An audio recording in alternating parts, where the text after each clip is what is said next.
Hello guys, welcome back to Enable Website Design. In this video, I will show you to use volume features in CapCut, that is the best video editing software. So you can use this software for different devices such as laptop devices, Android and iPad devices. Let me go and open this software. Then create a project.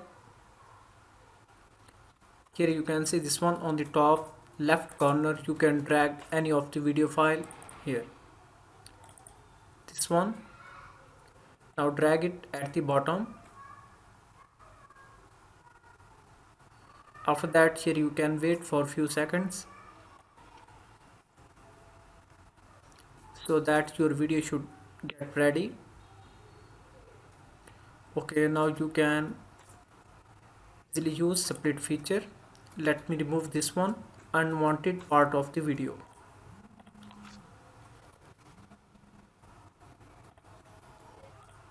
So now let me play this video. Efficiencies for my clients through strategic, simple, and streamlined systems. So this one here you can see current volume of the video.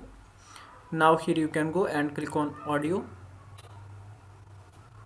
and then this one, first one is the volume. So let me play it. Some of my skills as a director of operations is strategic planning. It's something that I specialize in, as well as hiring So and that's recruiting amazing feature services. that you can easily increase your video volume only in a single click.